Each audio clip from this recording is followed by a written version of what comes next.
All right. Caught up. Got my last year all taken care of yesterday.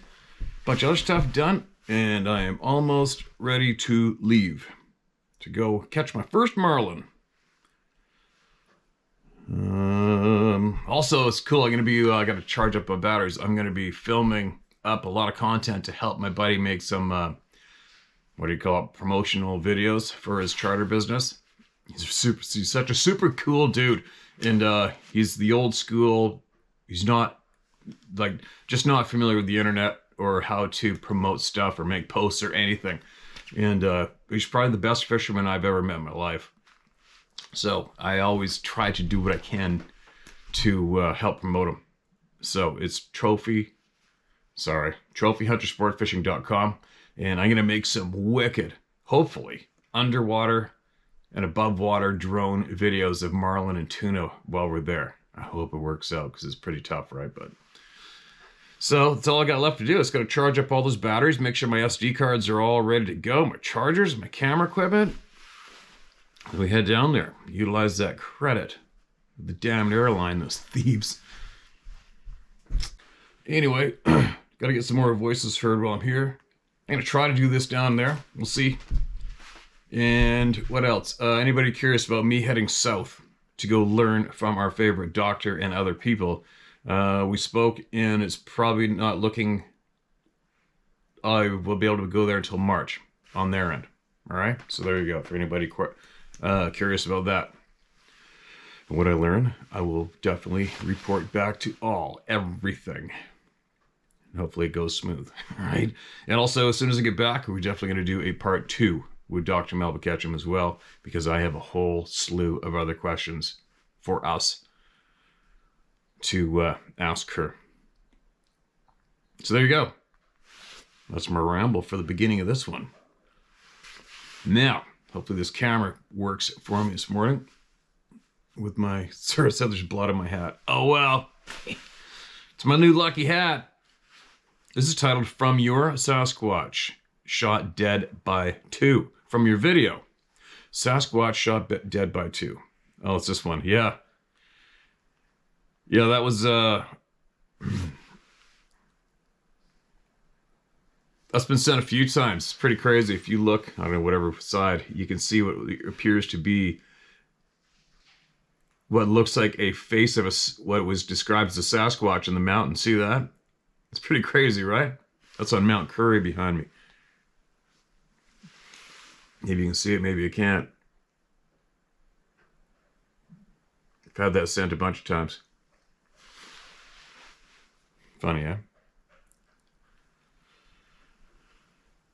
All right, now, who's this? What do we got? What answers are we getting today? Or more patterns, right? Possible origin story. This is the only way I know of to contact you, and I apologize for clogging up your inbox, but this could be an important puzzle piece. All right. Excuse me. Billy Carson has theories of Earth from thousands of years ago, from the pyramids in Egypt and others around the world, to entities that possibly seeded the Earth and may still run the world. While listening to a few of his conversations, he was asked about early humans.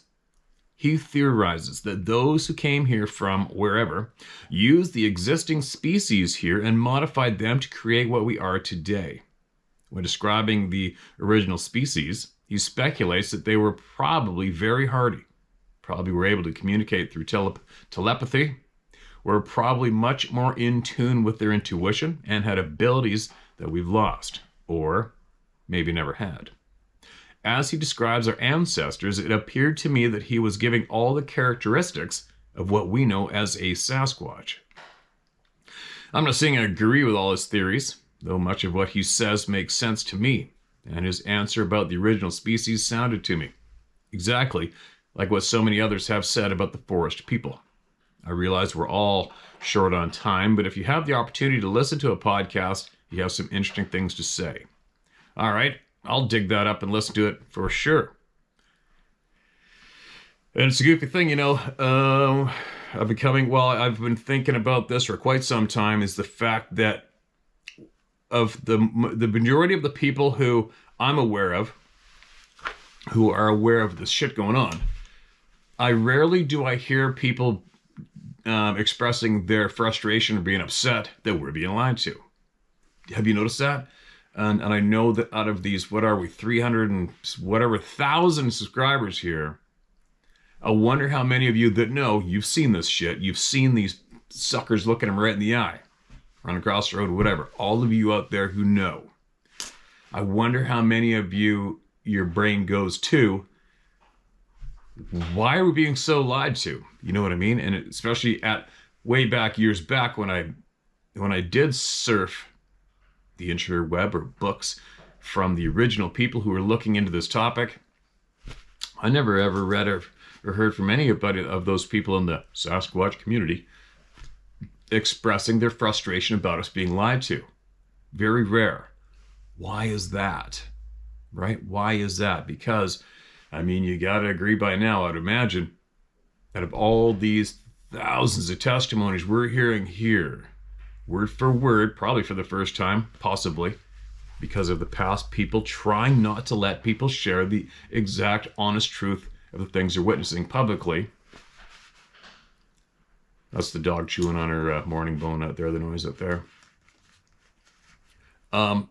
It is quite apparent that there is a big effort to keep this under wraps as well as a lot of other things under wraps from us. And it's a frustrating thing to watch us. I don't know how to describe it smoothly to deliver it smoothly yet. I'll figure it out in a minute. My brain usually goes in these little tangents, right? But it's kind of like, why is it so hard for us to accept real truth? That's the frustrating part that I am witnessing and watching. It's on average, it's so hard for human beings to accept honest truth. Not just this topic, but a lot of other ones. It's so bizarre to watch. Who the hell are we? Like, who are we? What are we doing here? For real? Are we really just here to be these drones? You know what I mean? It's frustrating to watch, and I know that not too many people are going to be able to relate what I'm trying to deliver right now. Because I don't hear too many complaining about being lied to and misled and not told the truth.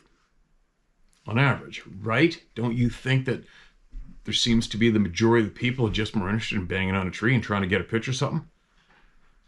You know what I mean? I'm probably not making any sense. I better keep reading. One day I'll sit down and think about my thoughts before expressing them, and then it'll be a little more smooth. Now this is titled, Fear Me. Hello, I've been a big fan of your channel and the Bigfoot content you have shared for a little while now. Before, I had never heard anything about the topic or had any experiences. I'm just a fellow hunter, interested in all things that make up the forest. Well, that all changed about 2 weeks ago. Oh, I wonder when this is sent in. Excuse me. While riding my dirt bike in the Rocky Mountains, Colorado, I saw something flash out of the corner of my eye. I was going about 30 miles per hour at this time, so there wasn't much of a chance to see what it was at first glance. But as soon as I got ready to stop and try and figure it out, I got this sudden rush of fear and just felt the need to get the F out of there. So, of course, I took off as fast as I could and never looked back for miles. It wasn't the flash of fur I saw or the situation that terrified me. I spent a good bit of my life in those mountains, hunting, fishing, and camping, you name it. So I knew that this wasn't something I'd ever come across before. I still sit here wondering why I got this feeling, but whatever it was, did not want me there. And it instilled the worst fear in me I've ever felt. And I never even saw the damn thing. To sum it up, there was someone or something there that day that put that fear in me. I felt its presence and anger towards me without even seeing its face. I'm not saying there's Bigfoot out there that day, but I don't know of any other living creature on this planet that can do that to a man. If you get this email, please feel free to share. I just ask that you leave my name out. All right, did you write it in? No, you didn't. All right, well, I don't know when you sent that in, but that's a pattern, a very strong pattern here among the people. All right? So, at this point of the game, it's safe to say, roughly, you know what it was. So what we are trying to come to terms with until we possibly get the direct answers from the source, which maybe it might happen. So far, it's either somebody or something watching out for us, or it's our internal skills and instincts that are doing that to us, or it's something that's right there at that time doing it to us. It's one or the other, nothing else, right? It's looking like it's probably these beings. So far, I'm thinking, maybe. We're going to find out. I am absolutely confident we're going to find out. Now, next one, there's no title. Live show was excellent. Looking forward to the podcast. The Trudeau comment was deadly. I couldn't agree more. Okay, this is going to be a few years ago. That was after the first time I did the live. I had a couple of encounters when I was younger and spent my entire life sharing these encounters and getting ridiculed. A close friend of mine who once laughed at my story recently shared a story with me. This story took place September 2010 or 2011.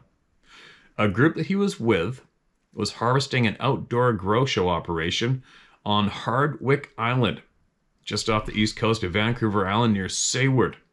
The grow operation was a 30-minute hike from the beach. I read this a few years ago, and I'm this deep, and it's not a long one. I'm going to continue. There's probably 200,000 new subscribers here since I read this. He was cleaning up all the garbage from the recently harvested area.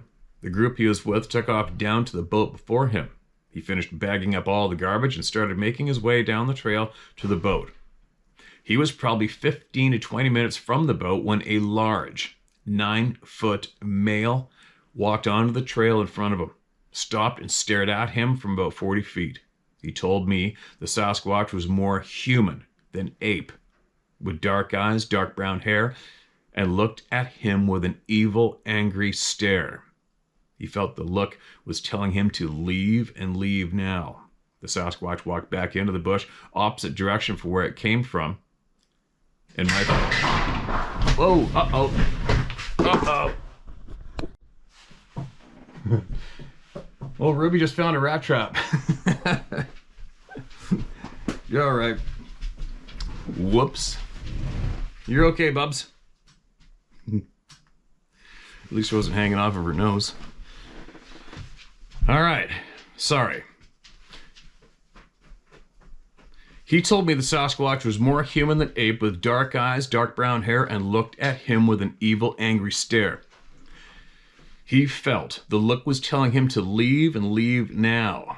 The Sasquatch walked back into the bush, opposite direction from where it came from, and my friend had no choice but to walk in the same direction and pass through the same area to make his way back to the boat. He blacked out from fear on the trip back to the boat. Needless to say, this experience completely changed him, and he apologized for laughing me off when we were younger. There you go. I don't know if you're still watching the channel, man, but if you are, I'm curious to know exactly what he meant by blacking out from fear. Does that mean he lost his memory of what happened? Or did he physically go and wake up again? Be interesting to hear that, right? Everything too. So we have basically somewhat have had confirmation in a way, confirmation verbally from somebody that we weren't there, right, when they're gathering information, that, yes, definitely human beings are seeking some of these beings out and killing them. So if that's the case, then that should back up, have an explanation for why we get looked at with hatred. But it doesn't make sense either, though. So if I'm a very intelligent being, and I do know there's a group of human beings with the technology, they can track my ass down and eliminate me and my family members, why would I just blatantly stand in front of a human being on the trail and expose myself and let my presence be known? See what I'm saying? It's something's a little off there for some type of person that is absolutely intelligent, knows that if they don't keep their location and their presence absolutely concealed, that they run a high threat of being eliminated from possibly, allegedly, a group of humans who have the technology to pull that off. And if that's the case, and like I've stated numerous times, humans are the easiest animals to avoid, period. So why do they keep exposing themselves like that if there is a group of humans eliminating them, right? That's a little confusing for me until I find out, which I'm going to find out. Dogman in Temple, Texas. Second email. Let's email this one. Hi, Steve. You asked to have my friend email you about his encounter with the beast at over 2 minutes of visual view of the dog man who was chasing a small deer. My friend doesn't speak English at all, which is the reason why I'm interpreting his encounter. So, with your okay, here's the rest of the story. My friend Miguel came here from Mexico about 10 years ago and lives on the street east called Ave H in Temple, Texas. He was pulling into his driveway early down. He noticed some motions across the street on the football field, which is open and has no big stands. The stands don't block his view in the open field. At first, he didn't believe what he was looking at. No punctuation. And it took a couple of seconds to see what it was. Yes, he doesn't know what it was. The dogman came in view. He saw a creature with the head of a wolf with long arms and a large tongue hanging out of the mouth, gray and black and evil looking. He was chasing a small deer. It looked like they were playing football, but he said he didn't know what to do. Call the cops or take his 12-gauge shotgun that he carries in the truck and go shoot the big 8 to 9 foot tall monster. The dogman picked up the deer in his mouth and ran with the deer into the woods that surrounded the soccer and softball plus football field. He remembers going to the house and he locked the doors, got his pistol. He couldn't sleep. So he went from window to window checking for this bitch to come back. He looked for the beast time to time when he came home. But he looks for the beast time from time when he comes home at 5 o'clock in the morning, 6 days a week, but he's not seen it yet. But he knows something's out there in the woods, and it ain't good. Sorry, buddy, I'm not T.O. Steve, there's a story. I hope I got it right. Happened last March 2022. Again, keep up the great work, and remember, you're the man. Thank you. From Ray and Miguel. All right, thanks for that email, man. Temple, Texas. Dogman sighting. Chasing a deer. It's kind of funny. There's so many deer in the south. You would think that if it ran out in the open where humans are like that, then whatever is pursuing it, who prefers to keep its presence unknown, wouldn't go out. Right? Kind of like near Mount Curry, where I used to live. And my friend's neighbor reported that mountain goat showing up in the front yard, panting like a frickin' dog, would not leave the front yard out in the open, and something big and dark was standing inside the timber. It wouldn't come out. That's what you would think they would do instead of blatantly chasing a deer into a football field. But I guess maybe these dogman things, maybe they're not so intelligent. Some of them don't know. Here's another one hunting. The interrupted Sasquatch deer hunt. Title of this email. Hi, Steve. This is a long one, so get some coffee. I'm in. I already have my coffee. This took place in July 2013 in an area just outside of Ashford, Washington, in the foothills of Mount Rainier. We were there on a campout with several other people. On Friday afternoon, several of us went on a hike, walking up an old grade road, which was being overtaken by alder trees. Along this road, about 7 foot high, were twigs that were snapped all in the same direction and same height. This road came out to a clearing, where on one side of the ravine was an old clear cut. There's a small creek that ran between the two hillsides. There was a fire trail that paralleled the clear cut along old growth timber, which was the side we were on. Being the hunter that my boyfriend is, he suggested that we come back up later that night to look for deer or elk. There were 3 of us that went back up there that evening, myself, my boyfriend, and another man. We were all dressed in camo, being that the fire trail was clear of brush, and we were able to make our way to the top without making a lot of noise. We settled in, sitting facing the clear cut with the big timber at our back. It was about 9 p.m.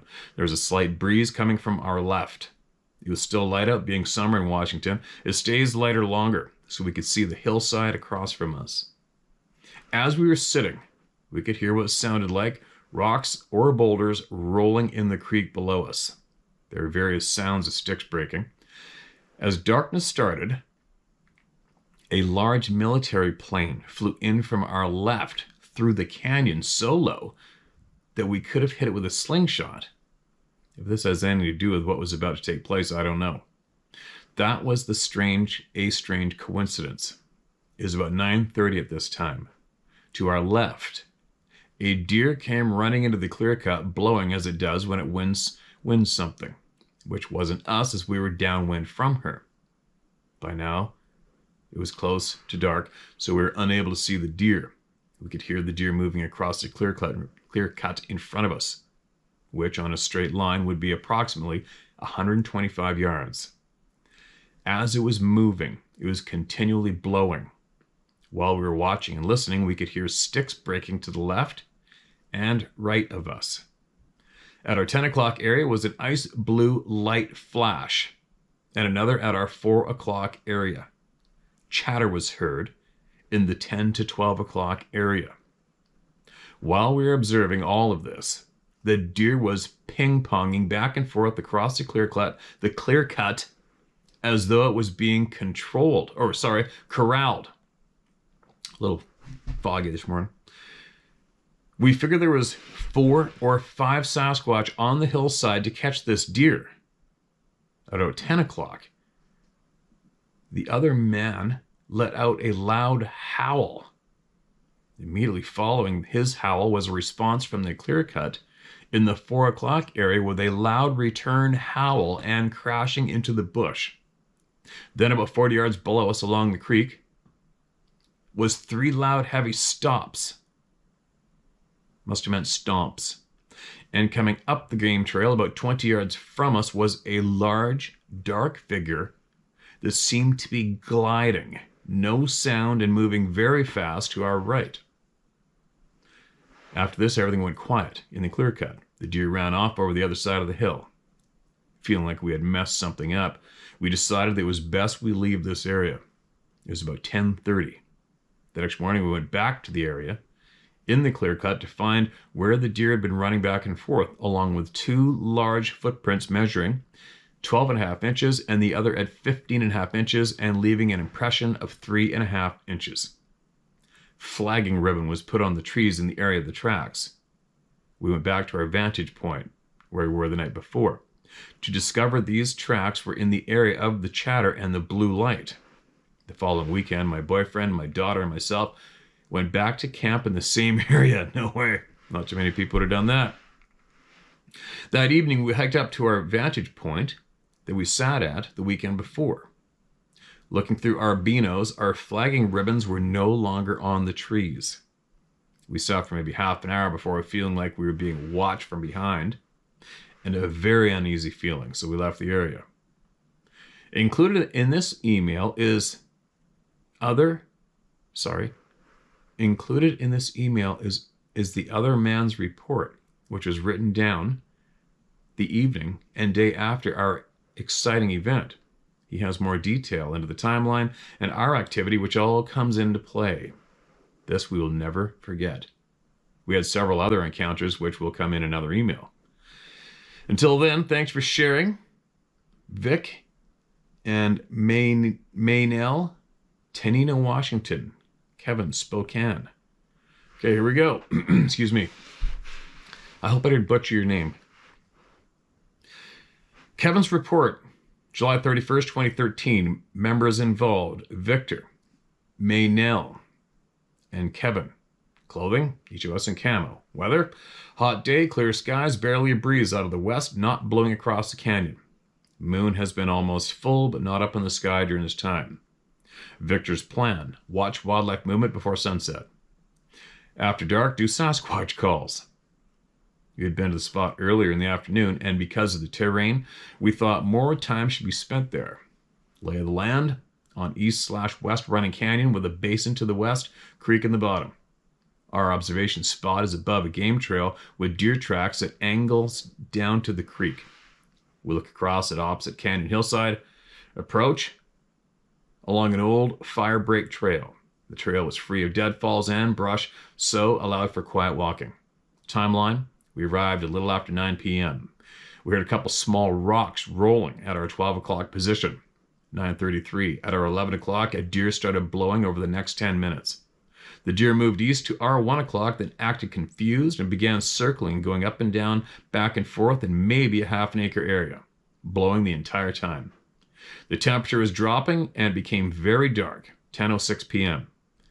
I did a loud, long Sasquatch howl toward the basin and ending to our 12 o'clock.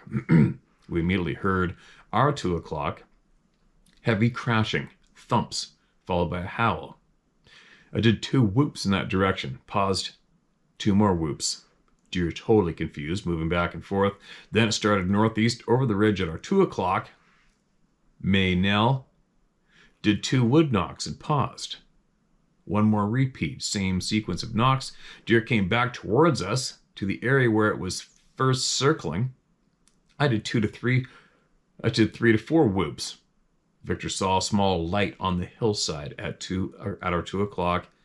I did another long, loud howl. Chatter heard from area of small light. The chatter was short in length and fairly high-pitched. Repeat of chatter, same location. Maynell did 2 wood knocks. chatter now at 12 o'clock. Maynell did 2 wood knocks. Deer still blowing. Made way toward the location where chatter was first heard, but went up the hill and over the ridge. We heard 2 dull wood knocks at 12 o'clock.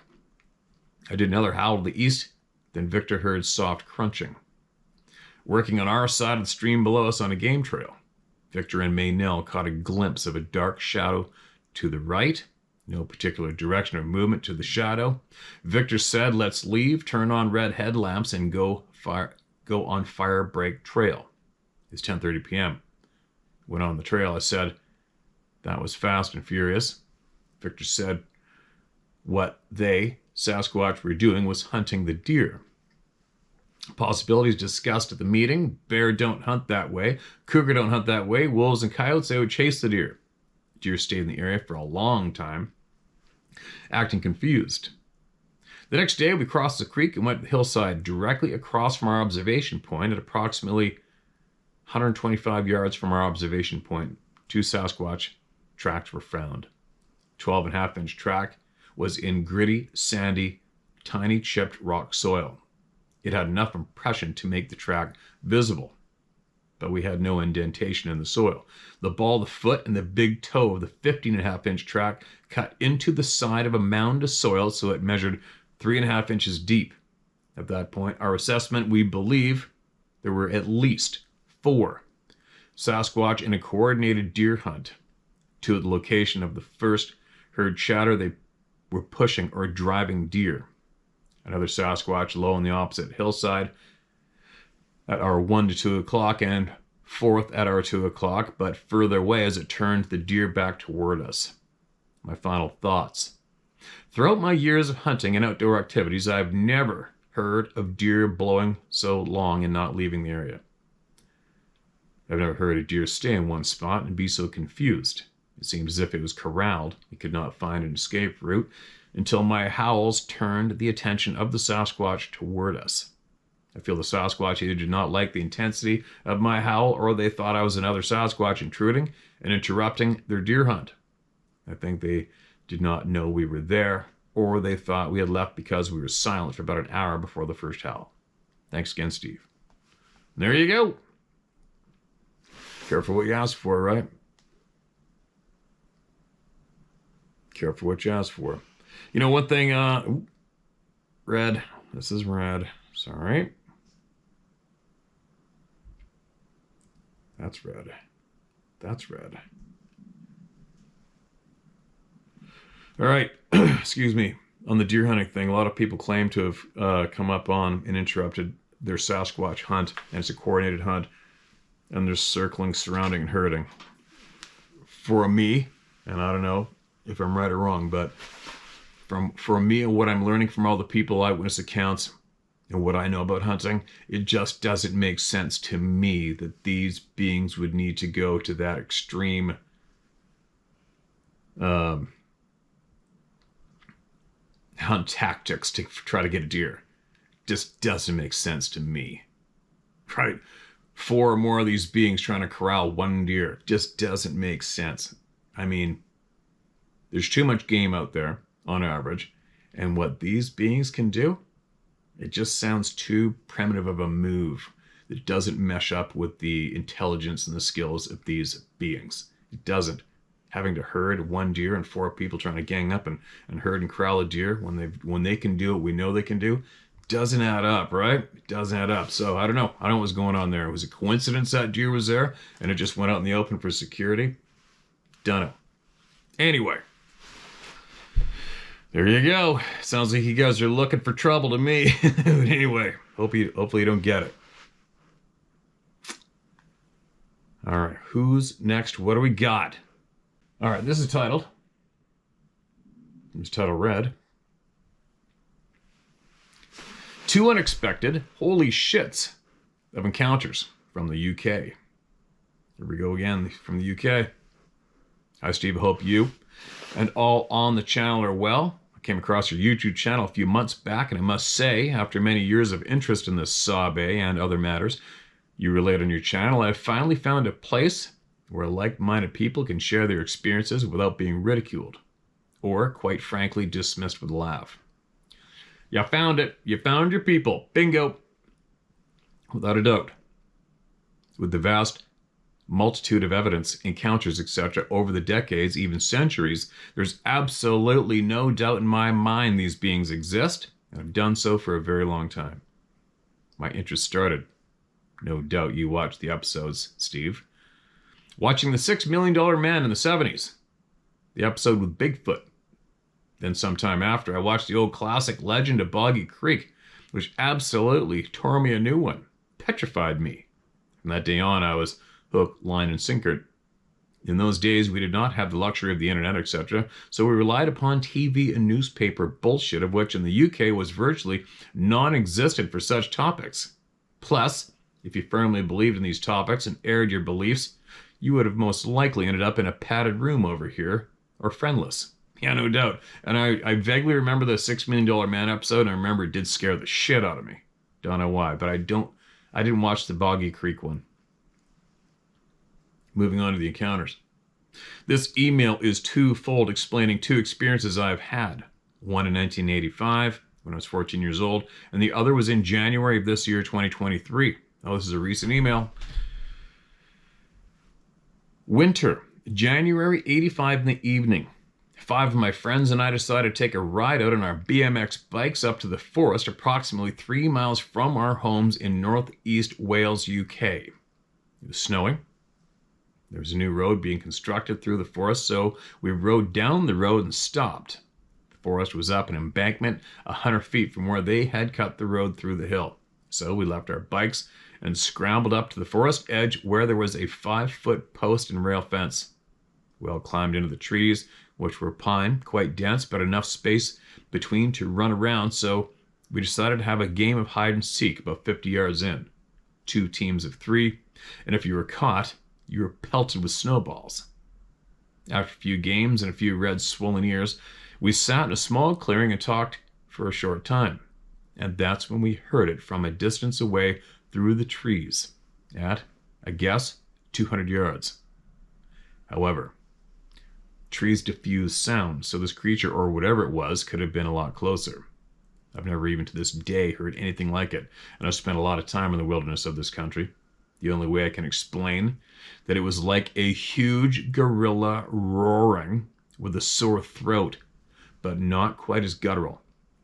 It started out pretty quiet, but getting louder every few seconds, coming straight at us at speed. You could see pretty clearly as the snow gave some light to the night, and nothing was moving in the forest, just this petrifying noise coming at us. It sounded like it was 50 yards away. So as you can imagine, we effing hauled ass out of there. Literally drove through the fence, down the slope, onto our bikes, and pedaled for our lives. When we eventually stopped on a lane a half mile around the other side of the forest to catch our breath, my friend Paul kicked an empty Coke can that was on the roadside into the edge of the forest. Idiot, I know, and as we were just about to set off home, the effing Coke can flew back out of the forest onto the road. And that just tipped us over the edge. We went home as quick as we could pedal. After a week or so, this occurrence/encounter, we rode down the road again, this time in the daytime, and stopped on the road level with the fence. It was 100 feet up the slope where we entered the tree line previously. There on the top rail of the fence, 5 feet up, exactly where we had entered, was a dead fox slumped over the top. Head and front end over one side, back end over the other. It had been completely twisted and snapped in half. Only its skin around its midriff holding it on there. Explain that one. And that remained there until it rotted some months after, because the road opened for traffic soon after, and every time my mother took me shopping with her, I noticed it for ages. And she kept saying, "Why do you keep looking up there every time we pass?" And I would just pacify her. The guys and I never spoke about it to this day, 2 of which live within 500 yards of my home, and I see them every day. Encounter number 2. While carp fishing on my syndicate in Shropshire, England in January of this year for the weekend, I had to visit a shop a few miles away to top up a few bits. I've been at the lake since the Friday, and it was now late Saturday afternoon. On my arrival back to the lake from the shop, I parked up, closed the 6-foot mesh otter gate / fence, which encircles the whole 20 acres, and made my way back to my fishing spot. I stopped off at my friend's spot 50 yards from mine, sat with my back to the otter fence, which was 8 feet behind me, running parallel along the back of the lake. We talked for a short time. As it started turning dusk, my friend Steve was facing me talking. Then mid-sentence, he stopped, froze, looking over my right shoulder. The hairs stood up on my neck, as they do, LOL. I turned my head around over my right shoulder to whatever Steve was looking at, and right there, 8 feet behind me, was a massive panther / black cat. Crouch, walking in stalk mode behind the otter fence, approaching level with us. I stood up and turned around fully, and with 3 huge leaps, it was up to speed. It must have been literally 40 to 50 miles per hour, and shot off down the track and disappeared up the field. We were both speechless for 30 seconds. And then I said to Steve, "Did you see what I just saw?" And he replied, "Yep." I said, "What do you think it was?" He said, "The same as you." We reported this encounter to the farm owner due to the potential livestock issues, and told all the other anglers on the lake, some of which laughed. Usual shit. But we saw what we saw 1,000,000%. 2 years prior to that, I was on another spot on a different lake, but on the same complex. 10:30 p.m. on a Saturday night in winter, just about to settle into my bivvy for the night. I heard the deepest guttural snarl / growl coming from behind the otter fence in a ditch. This instantly gave weight to our encounter a few months back, and this animal has been stalking around that fishery sometime. And then more recently, only 2 weeks ago, on April 23rd, there was multiple sightings around North Wales and Shropshire. I feel somewhat blessed and humbled to encounter such an amazing animal, but I'm not sure I would fare up against an 8-foot tall, 700-pound hair-covered being, if I ever encountered one. Apart from my ex-wife, no pun intended. We're quite lucky here in the UK. There are very few potential dangerous animals apart from the aforementioned. Oh, and some human beings. Be safe out there, folks. Appreciate you taking the time reading this to all. Steve, wish you and all the very best. And keep digging your heels in, guys, against these tyrannical bastards. Right there with you. Regards, SI, North Wales. P.S. If you ever pop over to our world, get in touch. Okay, man. Appreciate that.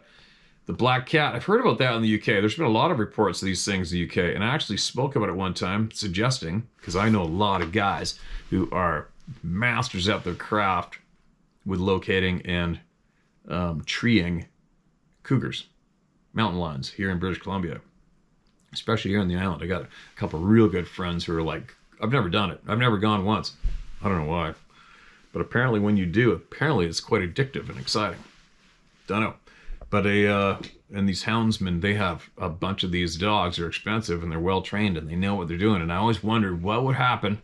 You're like, okay, what would it take? What would it happen? How would you do it to possibly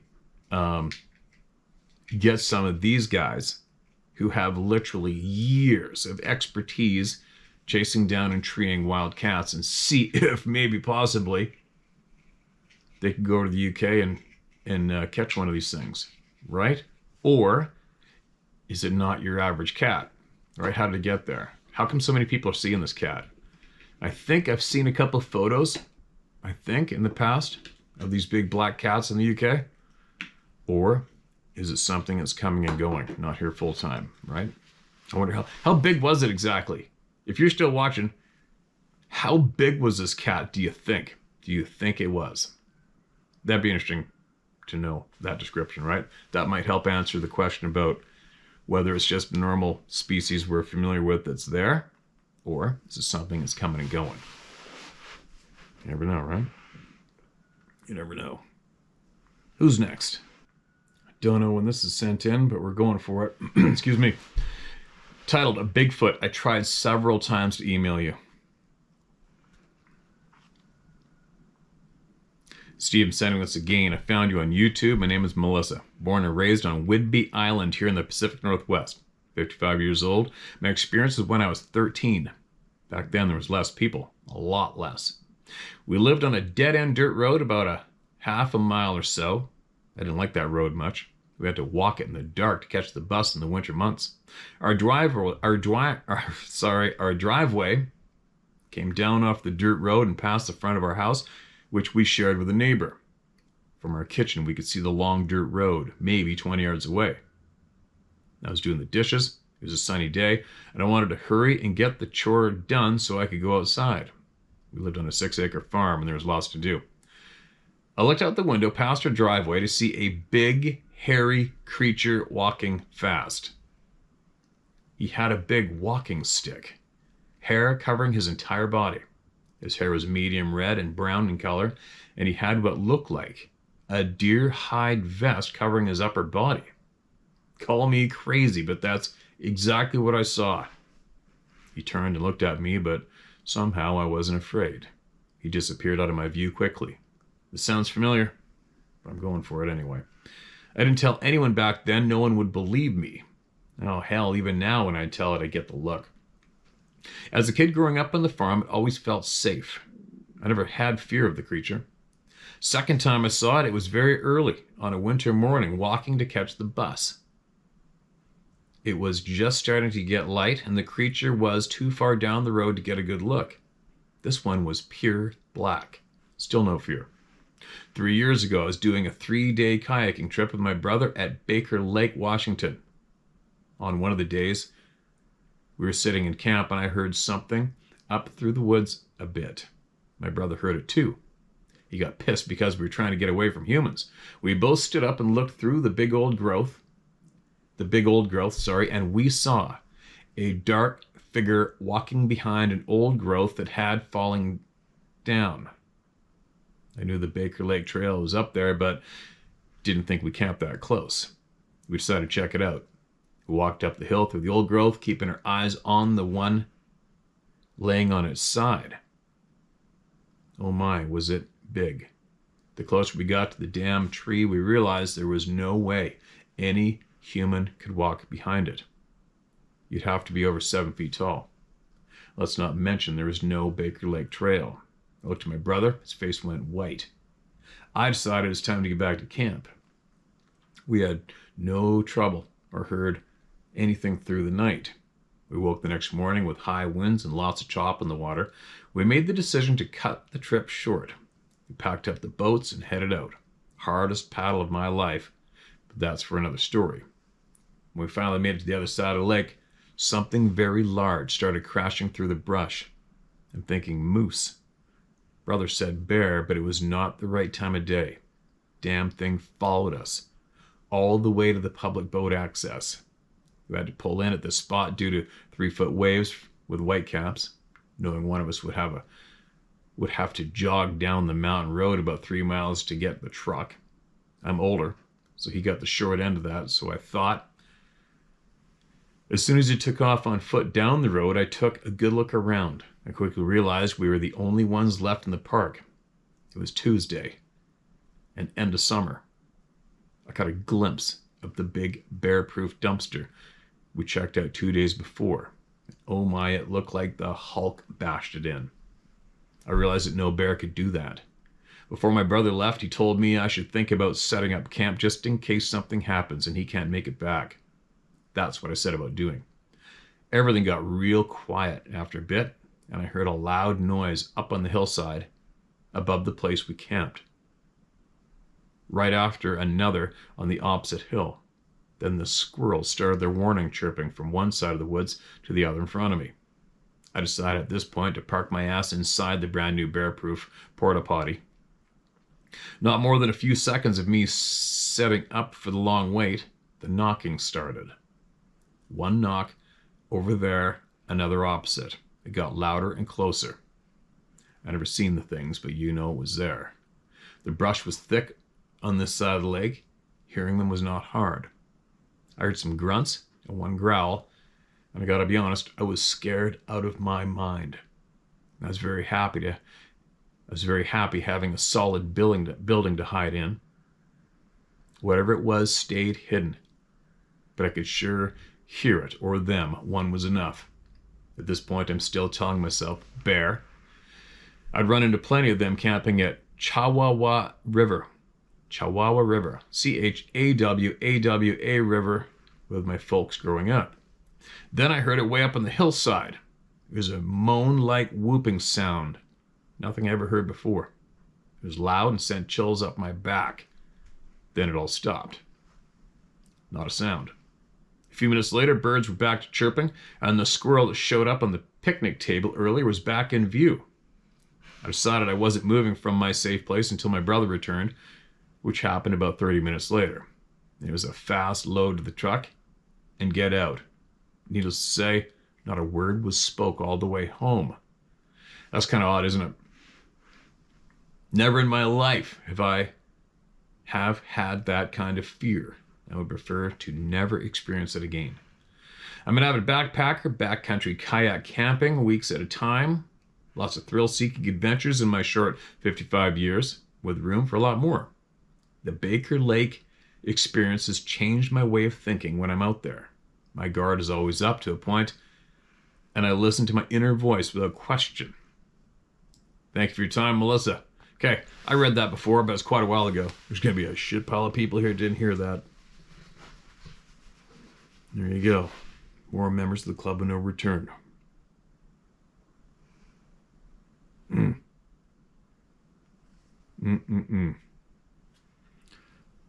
Oh, there's another older one. All right. Okay, on that note, I got to get a little more organized with my inbox here because I don't want to keep doing repeats. I got a whole pile of emails in the bottom of this folder that aren't marked as read, though. And there's only one way, is to start reading them, right? All right. It's probably a short session today. Got to go get all my camera gear, my batteries charged up, get all my charges, get all my shit together so I can pull off filming down there smoothly, no hiccups. Get packed, deal with the horses, move some hay, and we're out of here. We're out of here. Hopefully it's a safe trip when we return. And if not, oh well, it's been a fun ride, right? But anyway, I do believe there is near 100% approval on the knowledge sharing that the generous, in-kind Dr. Melba Ketchum did with me for us. And that's still up on the membership slots so that we can generate funds for these people because they have been chopped due to their insistence on spreading truth and not changing it. Bravo. I'm excited to go down there. Admittedly, I'm into it. My gut's saying do it. My gut's right. I don't give a shit. My gut is right for me. I'm in tune with it.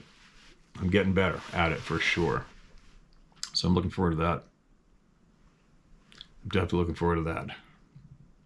In the meantime, what else? I know I had some other things I wanted to share, but I just got too much in the go between my ears. So hopefully next time I do this, who knows, maybe I'll do it tonight. I don't know. I mean, we don't have much to do once we get over there and got to stay in a hotel overnight, but we'll see. Share my story at howtohunt.com. All right? Your knowledge gets shared word for word. Word for word. Yeah. I got to get moving, man. I could probably sit here and look confused for a little bit longer, but I won't. One of those days. Get it off your chest and get it to us. Share it with the people, all right? If you've got truth that your average person is scared to share due to ridicule or persecution, whatever, get it out. Get that truth out, all right? We need to wake up. Human beings need to wake up and find out our truth. All right, we really need to find out our truth and figure out why we are such dumbasses on average, to put it blatantly. We'll be back shortly.